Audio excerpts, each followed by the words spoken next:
Baca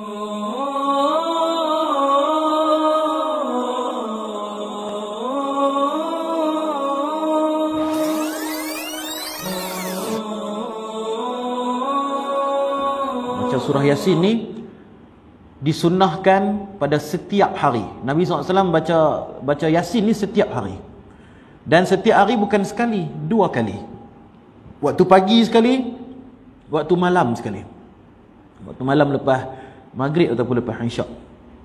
Waktu pagi tu waktu sebelum subuh atau selepas subuh. Dan sebelum matahari tegak di atas kepala kita, yang tu dikira pagi lah. Jadi sunnah untuk kita membacanya pada pagi dan malam. Bagi orang yang biasa membaca Yasin, lama-lama dia akan fasih, dia akan biasa. Jadi dia akan baca surah Yasin ni sat saja. Tak sampai 10 minit pun kadang habis dah. Saya baca sebelum pergi kerja pagi-pagi tu, buka dekat YouTube kan, buka kat YouTube ataupun dekat dalam handphone saya pun dah ada dah, play saja. Sampai di tempat kerja tu habis dah baca. Kan? Sampai di tempat kerja habis dah baca. Sat saja. Cuma mau dengan tak mau ya. Kalau kata tak hafal tak apa, buka dalam YouTube tu. Dia baca slow, kita ikut lah. Dia baca Yasin, kita ikut Yasin. Wal Qur'anil Hakim, kita ikut Wal Qur'anil Hakim. Ikut satu-satu. Kan? Apa yang dibaca oleh qari ataupun syekh-syekh yang ada di dalam YouTube ke apa ke, kita simpan dalam telefon kita, baca setiap hari. Antara fadilat dia ialah Allah Ta'ala akan penuhi segala hajat ataupun keperluan. Hajat ni tidak semestinya benda yang kita nak, tetapi hajat juga bermaksud benda yang kita perlu. Ada kalanya benda tu kita tak nak tapi kita perlu. Ada kalanya benda tu kita tak mau pun, tak terlintas pun nak benda tu, tapi kita perlu. Kan? Sebab itulah apa sahaja yang berlaku ke atas kita itu adalah takdir yang baik untuk kita. Yang baik atau yang buruk, semua kita mesti sangka baik pada Allah Ta'ala. Dalam Quran Allah Ta'ala ada menyebutkan ada perkara yang kamu tak suka, tapi sebenarnya baik bagi kamu. Ada perkara yang kamu suka, tapi sebenarnya tak baik bagi kamu. Aku yang mengetahui sedangkan kamu tidak mengetahui. Jadi ada kalanya kita rasa benda tu baik, tiba-tiba tak dapat, kita marah-marah. Kita marah semua orang. Marah pada takdir, marah pada orang yang menyebabkan kita tak dapat benda yang kita nak. Padahal benda tu baik bagi kita. Sebab Allah Ta'ala sahaja yang tahu rahsia dan hikmahnya. Hikmah ni maksud dia kebijaksanaan. Kebijaksanaan Allah Ta'ala mengetahui yang benda tu tak baik bagi kita. Contohnya, kita beli makan kat bazar Ramadan ni, ingin nak makan chicken chop lah kata, kita pun belilah. Tak apa, baru lepas sok kan. Jadi tak terasa sangat. Kita pun belilah chicken chop kan, teringin nak makan ni. Dalam perjalanan balik tu, tak apalah, sampai di rumah dah hidang apa semua. Tiba-tiba lagi 5 minit ni nak buka puasa. Anak kita mai, dia tarik tudung apa ni kan, kain tu, jatuh habis semua makanan. Jatuh atas lantai, kotak habis kan. Menyebabkan kita tak boleh nak makan. Jadi kita rasa marah. Marah ni dah lah lapar kan. Lapar dengan puasa, lagi 5 minit nak buka puasa, tiba makanan semua jatuh. Terpaksalah buka puasa ayak kosong dengan Maggi saja pada hari itu, kan? Jadi kita marah-marah, pukul anak tu dan sebagainya. Sedangkan kemungkinan saja Allah Ta'ala tahu makanan itu mengandungi benda yang tak elok yang akan menyebabkan kita jatuh sakit. Mungkin makanan tu sudah depa masak dah lama, lepas tu dia dah basi, akan berlaku keracunan makanan yang akan menyebabkan kita terkena penyakit kronik dan menyebabkan kita masuk wad tak boleh kerja dan hidup kita akan jadi melarat. Banyak kemungkinan ni. Kan, hidup jadi melarat sebab kita saja yang bekerja dalam keluarga, bini kita tak bekerja, habis kereta rumah kena tarik, duduk dalam pondok hanya kerana makan pada hari tersebut. Dan Allah Ta'ala tahu benda tu akan berlaku pada kita. Jadi kerana kita baca Yasin pagi tu contohnya, maka Allah Ta'ala buang musibah tu daripada kita dengan menjatuhkan makanan tersebut dan kita tak jadi makan. Bila kita tak edit makan, kita marah sebab kita tak tahu apa hikmah dia. Kita tak tahu apa kebaikan di sebalik perkara tersebut. Kan? Jadi sebab itulah para ulama, wali-wali Allah, para sahabat Nabi, bila berlaku benda yang tak elok dekat depa akan reda, radhiyallahu anhum wa radu an. Allah Taala puji ni para sahabat Nabi ni. Kami reda dekat depa dan depa pun reda dekat kami. Kenapa perlunya Allah Taala? Kenapa Allah Taala perlu reda kita? Kita yang perlukan reda Allah, bukan Allah yang perlu reda kita. Tetapi sebenarnya ulama-ulama menafsirkan, kita kalau nak dapat reda Allah Ta'ala, kita dulu yang kena reda terhadap apa yang Allah buat dekat kita. Kita kena capai satu, yang ni yang dinamakan ma'rifat. Ma'rifat ni ialah kita kenai Tuhan. Kita kenai Tuhan, kenai diri kita, kenai hakikat dunia, kenai penipuan dunia, kenai mana dunia, mana akhirat, mana kaca, mana permata. Orang yang biasa, yang tidak ma'rifat, dia tertipu dengan apa yang dia nampak. Dia tertipu dengan makanan yang jatuh tadi. Tertipu dah. Dia rasa benda tu tak elok. Aku punya teringin nak makan chicken chop ni, tiba-tiba boleh jatuh jadi makanan kucing. Dia tertipu dengan musibah. Tertipu dengan musibah. Sebab apa? Sebab dia tak makrifat. Dia tidak makrifat. Apabila dia makrifat, dia kenai. Dia kenai ini semua daripada Allah.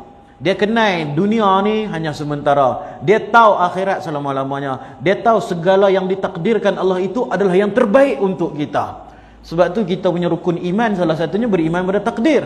Beriman pada takdir tu bukan semata-mata kita percaya semua mai daripada Allah, tetapi juga kena redha segala-galanya daripada Allah. Kena redha, kena ada hati yang redha. Berlaku katalah pecah tayar ke apa ke, kita redha Allah Taala jadikan apa ni tayar kita pecah, mungkin ada hikmah sesuatu. Minggu lepas jadi kat saya sendiri. Kereta saya tayar pecah. Kami pergi ke Corok Tok Kun. Corok Tok Kun tu rumah abang ipar saya lah. Nak pergi ke Corok Tok Kun tu kami ikut jalan hak hutan tu, Bukit Teh apa semua tu kan. Situ memang hutan lah, dengan Tok Kong semua besar situ kan. Dan tayar tu memang dah ni lah, dah ada bocor lah kan. Tapi Allah Ta'ala nak selamatkan kami, tidak rosak di tengah-tengah hutan tu. Kereta tu jalan elok sampai di rumah abang ipar saya. Kami pun buka puasa, makan apa semua. Malam tu dah sembahyang isyak apa semua, nak balik mai ke sini, tengok-tengok tayar tu dah pancit lah. Tayar tu dah pancit kan. Jadi mula-mula rasa macam alamak kan, tayar pancit kan, rasa tak seronok.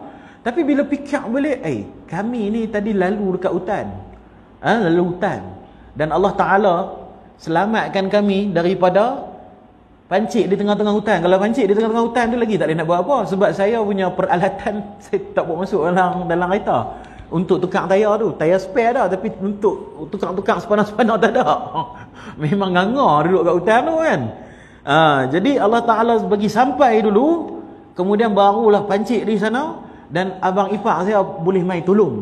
Akhirnya tayar kedai tayar semua dah tutup kan. Kami pun tak boleh nak tukar tayar apa semua. Kami pinjam kereta abang ipar ni, balik mai sini, kereta saya tinggal di Corok Tok Kun. Esok tu baru saya pergi ambil pula. Pagi-pagi siang tu kedai tayar buka, baru pergi settle. Jadi bila kita tertipu dengan situasi, kita akan marah. Apa ni tayar tak jagalah, botak lah apa semua. Kita akan marah pada asbab. Kita akan marah pada makhluk. Kita akan marah pada situasi-situasi yang kita nampak di mata kita. Tapi bila kita ma'rifat, kita ada Allah dalam hati kita, kita akan nampak sebenarnya inilah yang terbaik untuk kita. Dan sebab saya pun hari-hari duk berulang pergi dekat Kampung Gajah sana, sebab saya ada ambil kursus ikan, khusus ikan ayak tawak dekat Kampung Gajah. Tiap-tiap hari saya kena berulang 2 jam setengah kat 5 jam. Dan tuan-tuan pun tahu, daripada sini nak pergi ke Kampung Gajah, kalau ikut jalan lama, ikut highway dia jadi jauh. Kalau dia kena ikut jalan lama daripada Bagan Serai, Taiping, Terung, Beruah, Bota, hak tu semua hutan kan. hutan tebal macam ni. Saya duk fikirlah, kalaulah saya tak pi ke Corok Tok Kun dan pancit di sana, saya mungkin akan pancit di tengah-tengah Beruah ke Terung ke, yang lagi dia punya hutan dia lagi tebal. Memang tak ada apa-apa di situ kan. Kucing tak ada, apa pun tak ada kan. Binatang pun tak ada. Jadi saya rasa benda tu adalah satu benda yang baik. Bila kita rasa benda tu benda yang baik, kita akan rasa syukur pada Allah Ta'ala. Terima kasih ya Allah, pancitkan tayar aku kat sini. Itu kata reda. Itu kata kita reda pada Allah Ta'ala.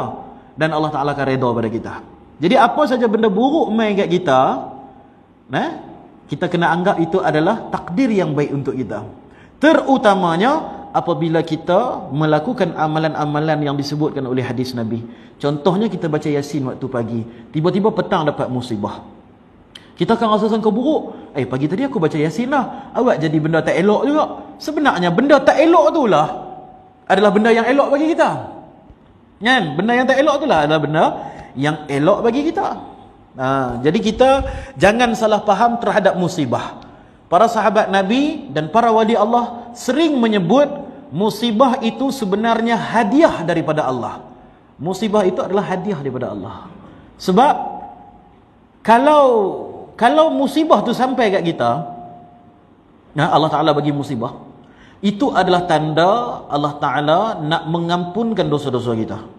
Kalau kita ni bersih daripada dosa, tak ada dosa, itu adalah tanda Allah Ta'ala nak naikkan darjat kita di dalam syurga.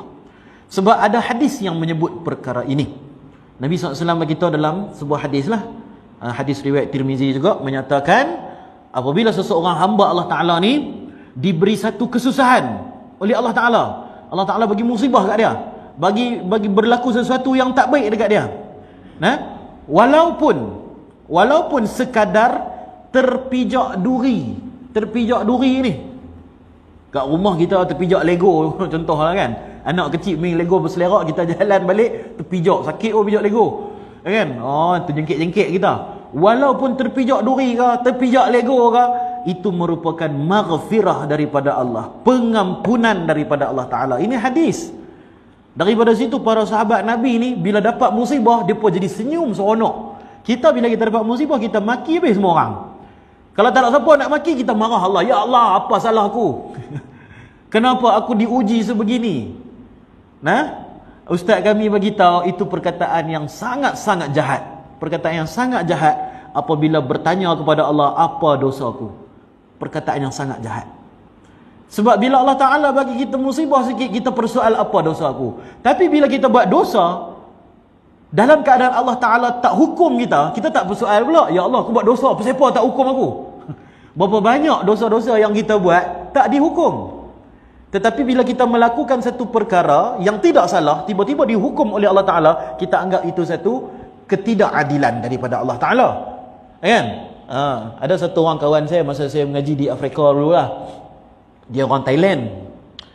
Kami masuk satu kelas ni. Kelas ni ustaz tu dah tua, ustaz paling tua sekali di situ. Umur dia dah 70-an lah, 70-an dekat 80-an, tapi masih mengajar lagi. Sebab biasalah mengajak pondok madrasah ni, dia mana ada pencen. Dia rasa nak pencen, dia pencen lah. Kalau selagi dia tak mau pencen, dia akan teruskan mengajar. Sebab orang pun nak ambil khazanah ilmu daripada ulama-ulama tua. Jadi dia dah duduk di atas wheelchair dah, duduk mengajar lagi. Jadi dia kadang telinga tak apa nak dengar, mata tak apa nak nampak. Adalah budak-budak main lambat. Jadi ustaz ni marah. Kenapa main lambat? Dia panggil semua, dia rotan seorang-seorang dekat punggung lah. Rotan. Kebetulan kawan saya yang daripada orang Thailand tadi tu, dia pergi tandas. Dia dah minta izin daripada ustaz untuk pergi tandas, dia pergi tandas. Dan masa dia masuk, kebetulan masuk sekali dengan budak-budak yang lambat. Dengan dia kena panggil. Dan ustaz tu tak mau dengar apa-apa alasan, dia rotan. Dengan dia kena rotan sekali. Muka dia punya lah merah, dia marah lah. Sebab dia rasa tidak adil. Dia rasa tak adil diperlakukan seperti itu. Sebab dia dah minta izin untuk pergi bilik yang, dia bukan main lambat. Dan dia tak diberi peluang untuk menjelaskan diri dia. Jadi ustaz tu rotan semua orang, suruh pergi duduk, dia sambung mengajar. Dan bila cakap pun dia tak apa nak dengar.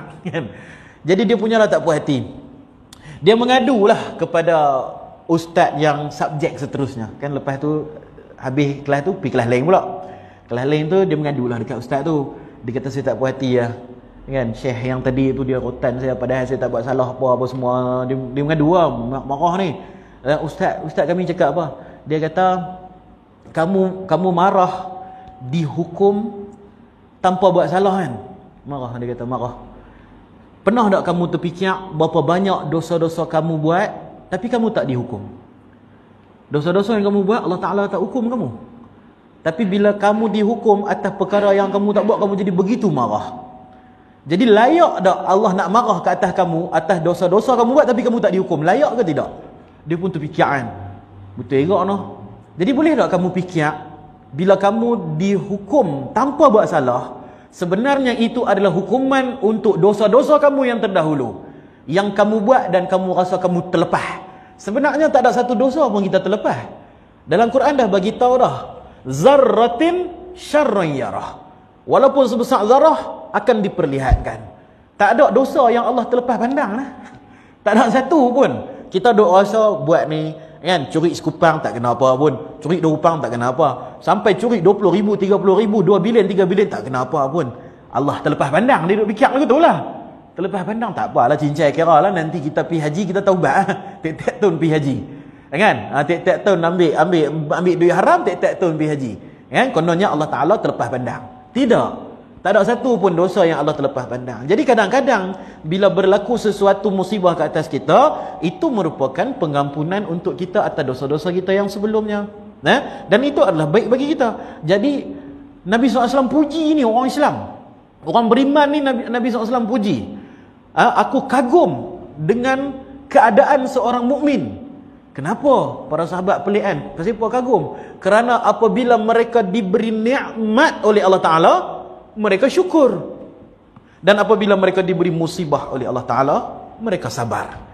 Kedua-duanya menyebabkan mereka masuk syurga. Dapat nikmat masuk syurga, dapat musibah masuk syurga. Kan? Dapat nikmat pun dapat pahala, dapat musibah pun dapat pahala. Tapi syarat dia macam tadi itulah, bila dapat nikmat syukur, bila dapat musibah kita sabar dan bersangka baik pada Allah Taala. Jadi tu kena faham. Jangan kita duk kata aku baca Yasin sama ya pun duk kena agak ni, kena itu, kena musibah ni, kena musibah tu. Tidak nah. Musibah yang berlaku pada kita tu pasti ada kebaikan di dalamnya. Jadi kita jangan tinggal dan mesti istiqamah ya baca Yasin tiap-tiap hari. Sebab baca Yasin tiap-tiap hari ni jugalah dia memudahkan kita untuk mendapat rezeki. Dalam satu hadis Aisyah radhiyallahu anha lepas subuh dia tidur. Jadi Nabi balik daripada masjid, tengok Aisyah tengah tidur, Nabi pun kejut. Kejut orang tidur ni tak boleh lah. Tak boleh kejut orang tidur, sebab orang tidur ni sebab letih. Jadi kita mengganggu orang tidur pun tak boleh. Mengganggu, kita baca Quran orang tengah tidur, tak boleh baca Quran dekat dengan dia dengan suara yang kuat sebab akan mengganggu dia tidur. Itu yang diajar oleh Nabi, itu akhlak. Tapi boleh kita kejut orang tidur apabila melibatkan benda-benda yang wajib. Contoh dia wajib untuk menjaga nyawa. Rumah dia terbakar, dia duduk tidur, takkan tak gerak dia, pilah gerak dia. Rumah hang terbakar ni kan, lari kan. Tu melibatkan perkara wajib. Ataupun lagi sikit nak habis waktu semayang lah contoh, kan. Kita pun kena kejut dia sebab dia kena semayang. Kan? Kena semayang. Kalau dia melambatkan solat dia kerana terlalu mengantuk, itu dibenarkan dalam syariat. Sebab salah satu makruhat, salah satu perkara makruh dalam solat ialah solat dalam keadaan yang sangat mengantuk. Jadi dibenarkan untuk kita tidur sebentar, untuk kita dengan syarat kita yakin tak terluput waktu solat tersebut. Contohnya kita mengantuk sungguh ni pukul 1 ni, tapi sekejap lagi dah nak masuk zuhur dah. Mengantuk sangat ni, ya Allah tak boleh. Boleh tidur Ustaz, kot-kot lagi terjaga pukul 2, 2.30 boleh semayang zuhur. Untuk menghilangkan mengantuk. Sebab semayang dalam keadaan yang sangat mengantuk itu makruh, bukan tak sah, tapi makruh. Kerana kepala kita akan hilang. Kita tak sedar kita membaca, kadang-kadang kita sedang membaca Al-Quran dan kadang-kadang kita sedang memaki diri kita sendiri. Itu dah disebutkan oleh para ulama. Jadi gerak orang semayang ni, gerak orang tidur ni, dia bukan satu adab yang baik, dia bukan satu benda yang elok. Memang takkan kejut. Bahkan menatang tidur pun Nabi tak bagi buat bisin, tak bagi kacau, buat gempak, buat kejut, tak boleh. Menatang tidur pun Nabi hormat, apatah lagi manusia. Dan ulama bagi tahu bila kita mai ke ke rumah orang, kita bagi salam, jangan terlampau kuat, jangan terlampau rendah. Jangan terlampau kuat sehinggakan orang yang tidur boleh terjaga. Macam tu ulama kata. Dan jangan terlampau perlahan sampai orang dalam rumah tak boleh dengar. Jangan terlalu kuat sampai orang tidur boleh terjaga. Makna kata orang tidur tu kita jangan kacau dengan salam kita di luar tu. Sampai macam itulah Nabi SAW jaga orang yang tidur ni. Sebab orang yang tidur tu adalah hak dia untuk dia penuhi kehendak badan dia. Berkecuali bagi orang yang memang tidur siang malam waktu pemalas balok liat tu tak apalah kan. Kata sudah-sudahlah tidur kan. Sudah-sudahlah tidur. Ni orang yang memang kita tahu dia kerja, dia letih kan. Jangan kacau. Tak boleh kacau orang tidur, tak boleh kacau waktu rehat orang. Tapi Nabi SAW kejut Aisyah radhiyallahu anha sebab tidur lepas subuh. Jadi para ulama pun bagi tahu tidur lepas subuh ni makruh. Makruh, dia tak haram, dia makruh. Jadi Aisyah tanyalah pasal apa tak boleh tidur lepas subuh. Nabi SAW bagi tahu kerana pada waktu subuh ni Allah Taala hantar malaikat-malaikat untuk sampaikan rezeki kita. Jadi adalah sangat-sangat tidak beradab bila orang mai bagi barang dekat kita, kita pilih nah. Kan? Sangat-sangat biadab lah. Kan? Katalah ada wakil rakyat ke, sultan ke apa ke mai nak bagi pingat dekat kita, kita boleh pergi tidur. Kan? Dia jadi orang tu rasa, oi aku mai nak bagi penghargaan kat dia, dia boleh tak hormat dekat aku. Kan? Ni Allah Taala ni nak bagi rezeki kat kita, kita boleh lena buat tak tahu kan? Seolah-olah benda tu tak ada apa-apa harga. Kan? Jadi adalah tidak beradab untuk kita tidur selepas subuh kerana waktu itu adalah waktu diturunkan rezeki. Jadi saya bukan nak cerita pasal tidur, saya nak cerita pasal rezeki mai pada waktu pagi. Jadi sebab itulah bila kita baca Yasin di waktu pagi dan Allah Ta'ala bagi rezeki pada ketika itu, masa kita tengah duk baca Yasin, Allah Ta'ala akan berkatkan lagi dan lagi dia punya rezeki pada hari tersebut. Jadi ulama-ulama banyak menyebut sesiapa yang nak rezekinya dimurahkan dan dimudahkan dan diberkati, maka istiqamahlah membaca Yasin pada waktu pagi.